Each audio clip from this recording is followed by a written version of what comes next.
All right. Okay. Ted here from Big Goofy Runner. Just a quick video. Before I start off, happy Thanksgiving. Happy Canadian Thanksgiving for anyone Canadian out there. Yeah, so I missed last week's video for week 3 of Dopey Challenge Training. But today will be week 3 and week 4. We'll go through those. Yeah, so we'll start off with week 3. Week 3 was good. Got every scheduled run in, every run and at the mileage required. So that was good because there was a slight increase in a couple of the runs, especially the medium long runs had an increase in distance. So I got those in. Started off with Tuesday being 4 miles. I did the first 2 miles outside in the rain with one of the pups. Just experimenting. I've been having trouble getting the dogs to run. One of the dogs just will not run on a harness. He'll play ball for hours, or if you let him loose, he'll run, but like crazy, super fast. But he doesn't want to run on a harness. And this time I just figured, well, the one that does like to run, I'll take him for a run and see how it goes. And it was good because most of the time he will sprint, just nothing but sprint.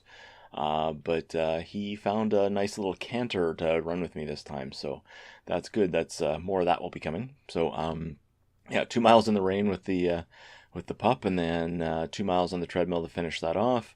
Wednesday was 6 miles. Did that on the treadmill.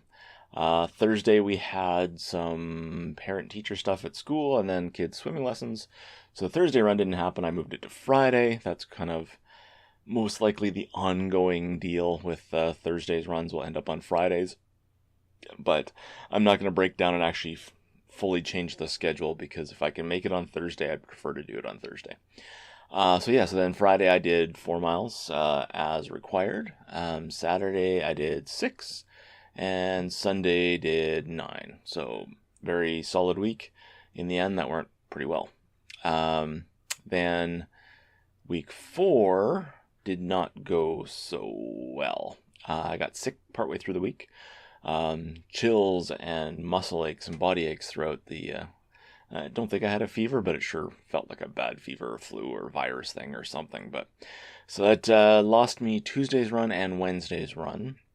So I missed a 4 and a 6 there, unfortunately. And then Thursday, again, kids swimming, all that kind of stuff, didn't run on Thursday. I did it on Friday. Friday, I was still pretty beat up, not working properly. My legs wouldn't work right. So I only got 3 of my 4 planned miles in, so that kind of sucked. Saturday, I did get in the 6 miles required, and not too bad, no real drama there, so that was good. And then Sunday, the real important one, I got in the 13.1 long run. That's the first time I have gotten a half marathon distance in since Dopey Challenge in January 2018, so January this year. So it was good to get that distance in. It helps the confidence. Wasn't a great run. I had to fight for every step, fight my brain, fight my body. But I got it done, got it in. Time wasn't absolutely horrible, but it wasn't great.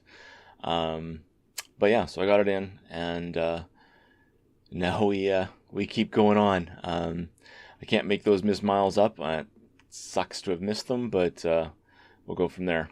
So one thing, the interesting thing is that because I did that 13 miles, and this upcoming week is going to be a 14 mile for the long run, plus the Wednesday and Saturday medium long runs will be moving up from 6 miles to 7 miles, so another mileage increase.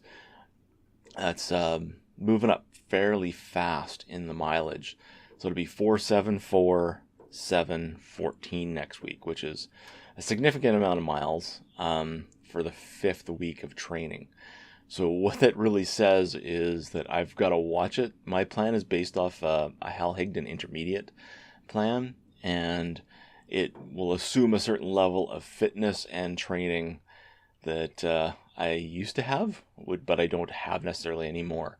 So I have to really watch what I'm doing, and if I'm fine, I'm burning out, or it's too much, I'll move myself down and adjust accordingly to be more of a novice level plan.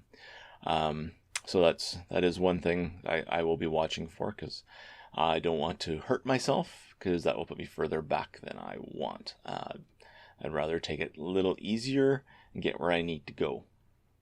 So that also says, basically, I think tomorrow is 13 weeks until my travel day for the Dopey Challenge down at Disney World. And where am I going to be? I mean, if I can meet my plan, I'll be in decent shape, as long as I can get my weight to go down as well. So I'm working on my diet for that too, especially now that we're through Thanksgiving. Maybe I can focus a little better on that. But it's what it does do, and it does make clear to my head, is that I need to think of this as more long term. This is not an 18-week training program to get to do the marathon. It's an 18-week training program to get to the first step of getting to back to where I used to be. So it's a very starter thing. So we'll see how this goes, and build myself up from there. So yeah, it's we'll continue on into this week. Again, lots of miles, and hopefully I can get outside and do a bunch more of it outside rather than inside. The snow and rain this past couple weeks has made it not something I really wanted to do, running outside in it. So especially it's been slippery and icy, and I'm just not ready for that yet. So we'll get there, but just not yet. Yeah, so I think that's it for the video for today. Thanks for watching. Like and subscribe, and check out the biggoofyrunner.com website. Links in the description as well, where I've got blogs for the last several races I've done. It's basically, I think I registered Big Goofy Runner in December 2012. So yeah, that's been going on continuously since then. There are posts on there that are from like September 2012. Because a bit of the history there is that in 2012 I decided I was doing the Goofy Challenge, my second Goofy Challenge. So the half marathon on Saturday, full marathon on Sunday. Going to do my second one of those in January 2013. But I needed to do it well. I needed to do it better than what I had done the first one. The first one, I was not in the shape to do what was required. And I had to get my weight down and a bunch of things like that. So in a lot of cases, where I am now is where I was in December 2012. Or, yeah, in September 2012. So it kind of come full circle, and I have a model from that page, or from that website, on what I need to do to get back to where I was. It was a few years I fixing myself up, building myself up, and getting to the point where I was doing some ultra marathons. So I can get there again. I just need to focus and do that. So anyway, back to the site. The site it has some posts from September through December. So before I even registered the website, I had stuff that became posts. I was basically writing out all my thoughts and how things were going on a Word document. And basically when I created the site, I set up some posts that were in the past. So it looks like it started in September 2012, but I actually registered in December 2012. So coming up on 6 years. So anyway, lots of information there, lots of posts, lots of race write-ups, pictures from different races, and all that kind of stuff. But anyway, yeah, so again, like and subscribe, and I'll see you in the next one.